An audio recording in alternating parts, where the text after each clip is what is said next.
एक बुजुर्ग मौलवी साहब अपनी पुरानी सी झोपड़ी में चारपाई पर आराम कर रहे थे। तभी उनकी झोपड़ी के बाहर एक गाड़ी आकर रुकती है। गाड़ी से एक महिला कलेक्टर उतरती हैं और झोपड़ी के अंदर आने लगती है। मौलवी साहब किसी को आता देख तुरंत चारपाई पर बैठ जाते हैं। महिला कलेक्टर अंदर आती हैं, उनके पैर छूती हैं और कहती हैं, अब्बू, मैं आ गई। ये सुनकर मौलवी साहब चौंक जाते हैं और पूछते हैं, बेटी, तुम कौन हो? मुझे अब्बू क्यों कह रही हो?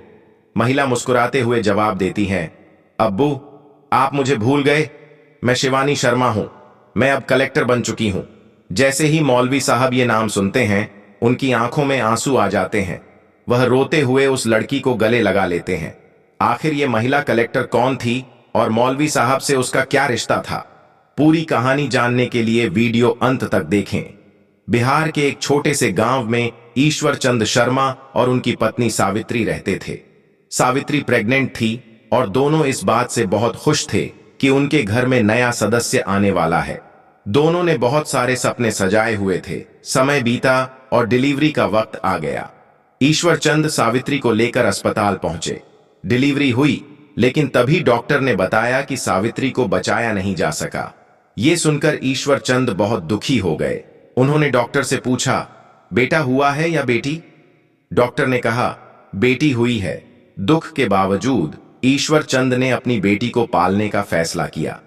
ईश्वर चंद अपनी बेटी शिवानी को मां और पिता दोनों का प्यार देकर पाल रहे थे। उन्होंने अपनी बेटी का नाम शिवानी रखा और उसे बड़े प्यार से बड़ा किया। जब शिवानी स्कूल जाने लायक हुई तो ईश्वर चंद ने उसे एक अच्छे स्कूल में दाखिल कराया। शिवानी पढ़ने में बहुत होशियार थी और जब वो 10वीं में पहुंची तो उसने बड़ी मेहनत से परीक्षा दी। ईश्वर चंद अपनी बेटी की मेहनत देखकर बहुत खुश होते थे और उसे कहते थे, बेटी, तू एक दिन बड़ा नाम करेगी और मेरा सपना पूरा करेगी। लेकिन किस्मत को कुछ और ही मंजूर था। एक दिन अचानक ईश्वर चंद की एक हादसे में मौत हो गई। जब शिवानी को यह खबर मिली तो वो फूट फूट कर रोने लगी। रिश्तेदार सब इकट्ठा हुए और चर्चा करने लगे कि शिवानी का क्या होगा। तभी शिवानी की बुआ ने कहा, चिंता मत करो, शिवानी मेरे साथ रहेगी, मैं इसका ख्याल रखूंगी। सभी की सहमति से शिवानी को उसकी बुआ के पास भेज दिया गया। शुरू में शिवानी को लगा कि अब वो सुरक्षित है, लेकिन धीरे धीरे उसे समझ आया कि बुआ ने उसे केवल घर का काम करवाने के लिए रखा है। बुआ उससे सारा काम करवाती और फिर खाने को देती। शिवानी ने इन सब हालात को चुपचाप सहन किया और खुद से कहा, मेरे माता पिता तो नहीं हैं, लेकिन कम से कम यहां रहने और खाने को तो मिल रहा है। शिवानी को एक दिन पता चला कि उसके 10वीं के रिजल्ट आ गए हैं। जब उसने अपना रिजल्ट देखा तो उसे खुशी का ठिकाना नहीं रहा। उसने पूरे जिले में टॉप किया था। वो दौड़ते हुए अपनी बुआ के पास गई और खुश होकर बोली, बुआ, मैंने 10वीं में पूरे जिले में टॉप किया है। अब आप मेरा अच्छे स्कूल में एडमिशन करवा दो। मैं पढ़ाई करके बड़ी पोस्ट पर जाऊंगी। ये मेरे पिताजी का सपना था। वो हमेशा कहते थे कि मैं बहुत होशियार हूं और एक दिन बड़ा नाम करूंगी। लेकिन बुआ का चेहरा उतर गया। उन्होंने गुस्से में कहा, अगर तू पढ़ाई करेगी तो घर का काम कौन करेगा? तुझे यहीं रहना है और यहीं काम करना है। पढ़ाई लिखाई का नाम मत लेना। शिवानी ने बुआ को समझाने की बहुत कोशिश की, लेकिन बुआ ने साफ मना कर दिया। यह सुनकर शिवानी अंदर से टूट गई। वो अपने कमरे में गई, दरवाजा बंद किया और फूट फूट कर रोने लगी। उसे अपने पिता की सारी बातें याद आने लगीं। उनका कहना कि वो एक दिन उनका सपना पूरा करेगी। शिवानी रोते रोते रात हो गई, लेकिन न तो कोई उसे खाना देने आया और न ही कोई उसे समझाने। वो खुद को संभालने की कोशिश करती रही। उसके मन में बार बार ख्याल आता कि वो इस घर को छोड़कर कहीं चली जाए, लेकिन वो जाती भी तो कहां? बुआ ने उसके माता पिता का घर बेचकर सारे पैसे खुद रख लिए थे। अब शिवानी को इस घर में रहते हुए 1 साल हो गया था। हर दिन उसे पूरा घर संभालना पड़ता और जब पूरा परिवार खा पी लेता तभी उसे खाने को मिलता। इन हालात से परेशान होकर वो अब इस घर में और नहीं रहना चाहती थी, लेकिन उसके पास कोई रास्ता नहीं था। शिवानी के दिमाग में हमेशा अपने पापा की बात घूमती रहती थी, जो कहते थे, बेटा, तू पढ़ने लिखने में बहुत होशियार है, एक दिन बड़ा अफसर बनेगी। इसी वजह से उसके मन में अफसर बनने का जुनून था। लेकिन घर पर हो रहे अत्याचारों से तंग आकर उसने एक दिन घर छोड़ने का फैसला कर लिया। एक दिन ऐसा मौका आया जब घर के सभी लोग शादी में गए हुए थे और शिवानी को अकेला छोड़ गए। उसने सोचा, आज मौका है, दोबारा नहीं मिलेगा। जल्दी जल्दी उसने अपना सामान पैक किया और चुपचाप घर से निकल गई। शिवानी पैदल रेलवे स्टेशन पहुंची और वहां जाकर एक ट्रेन में बैठ गई। उसे पता नहीं था कि कहां जाना है, बस यहां से भागना चाहती थी। ट्रेन में रात का वक्त था और कुछ ही सवारियां थीं। उनमें से एक लड़का बार बार शिवानी को घूर रहा था। शिवानी को यह अजीब लगा, लेकिन वो कुछ कर नहीं सकती थी। थोड़ी देर बाद वो लड़का अपने फोन पर किसी को कॉल करता है और बात करने लगता है। शिवानी ये देखकर घबरा गई। अगले स्टेशन पर उस डिब्बे में 3 और लड़के चढ़ते हैं और सीधा उस लड़के के पास जाते हैं। वो लड़का शिवानी की तरफ इशारा करता है और सब लड़के उसकी तरफ देखने लगते हैं। शिवानी को खतरा महसूस हुआ। जैसे ही ट्रेन रुकी, वो तुरंत स्टेशन पर उतर गई, लेकिन वो लड़के भी उसके पीछे पीछे उतर गए। शिवानी को अपनी जान बचाने के लिए भागना पड़ा और वो लड़के उसका पीछा करने लगे। शिवानी भागते भागते कभी इधर छुपती, कभी उधर। इसी तरह छुपते छुपाते वो एक मस्जिद के सामने पहुंच गई। सुबह के 4 बज चुके थे और सवेरा होने वाला था।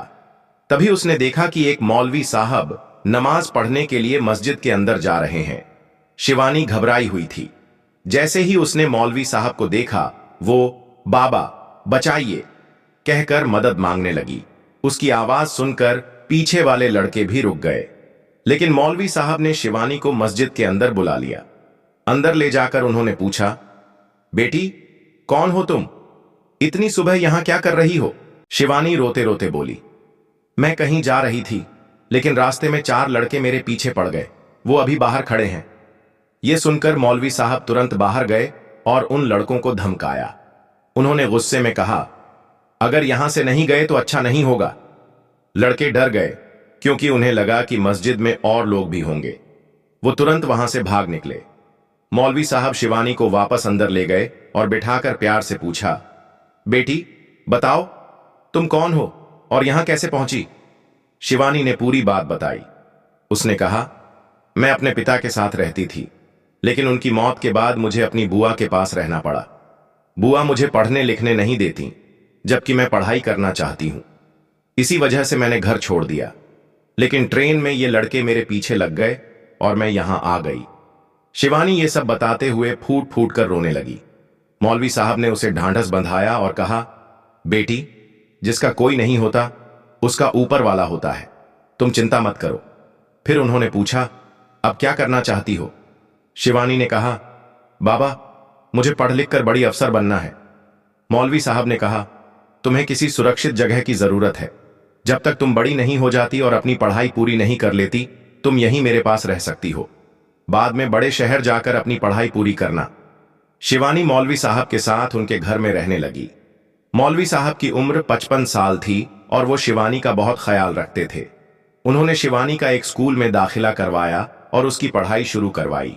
उनका छोटा सा टूटा फूटा घर था जिसमें वो अकेले रहते थे, लेकिन शिवानी के आने के बाद घर में एक रौनक सी आ गई थी।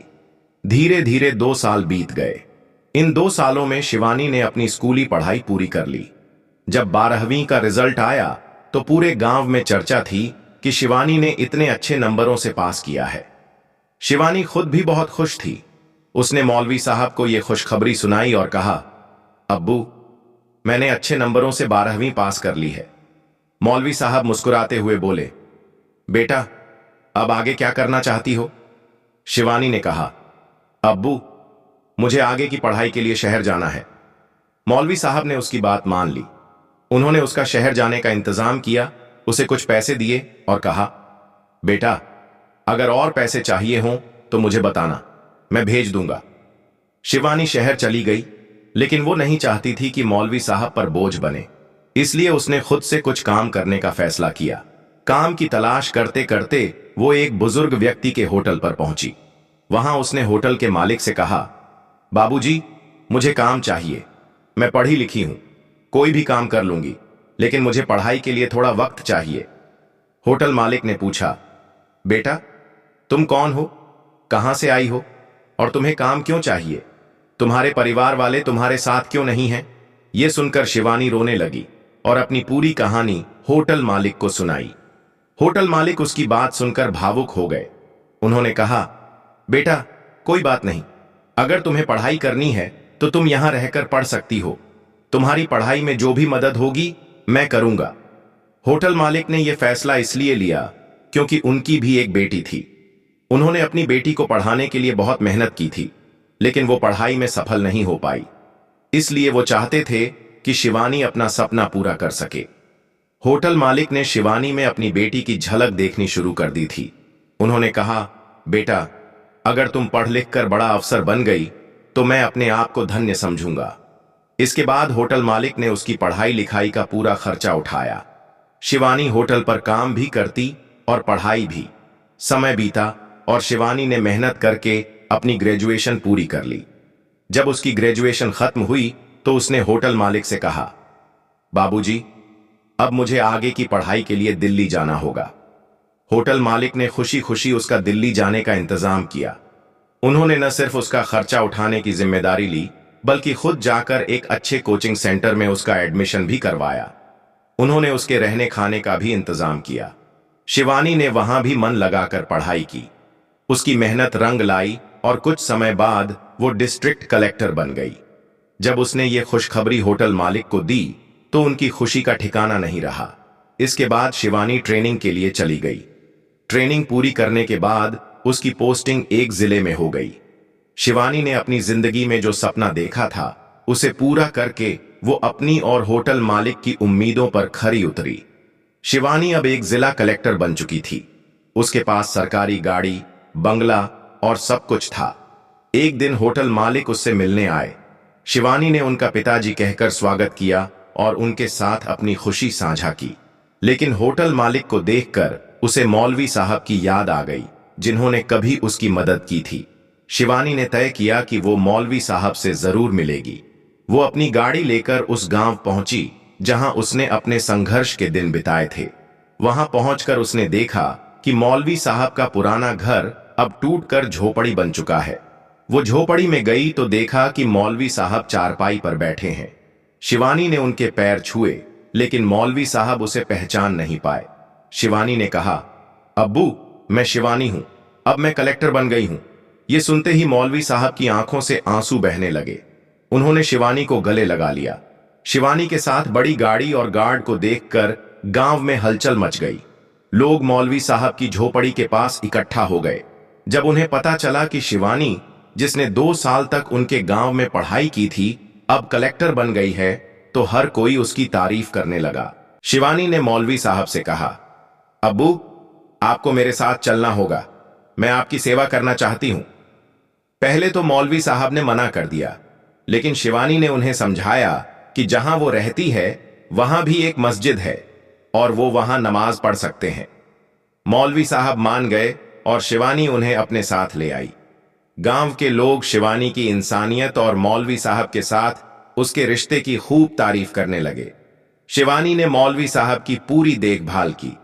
जब भी कोई शिवानी से मिलने आता और मौलवी साहब को उसके घर में देखता तो हैरान हो जाता, लेकिन जब शिवानी उन्हें पूरी कहानी बताती तो हर कोई उसकी तारीफ करता। कभी कभी होटल मालिक भी अपने परिवार के साथ शिवानी से मिलने आते। अपनी बेटी को शिवानी की कहानी सुनाकर समझाते कि ऐसी होती हैं बेटियां। शिवानी दोनों को अपने पिता समान मानती थीं। कुछ समय बाद शिवानी की शादी एक अधिकारी से हो गई। उसने अपने पति से साफ कह दिया, ये मेरे पिता हैं और अगर तुम्हें मेरे साथ रहना है तो इनकी सेवा भी करनी होगी। उसका पति शिवानी और मौलवी साहब की कहानी सुनकर उनकी और भी ज्यादा इज्जत करने लगा। वो भी उनकी पूरी देखभाल करता। शिवानी ने अपनी जिंदगी की मुश्किलों को पार कर दिखाया कि मेहनत और इंसानियत से सब कुछ हासिल किया जा सकता है। ये कहानी हमें सिखाती है कि हालात चाहे जैसे भी हों, हिम्मत और अच्छे लोगों के साथ से हर मुश्किल पार की जा सकती है। यह कहानी आपको इसलिए सुनाई जाती है ताकि आप लोग इन कहानियों में से कुछ ना कुछ सीख सको और अपने जीवन में उस चीज को अप्लाई कर सको। मिलते हैं किसी नेक्स्ट वीडियो में नए टॉपिक के साथ। तब तक के लिए जय हिंद, जय भारत, जय हिंदुस्तान।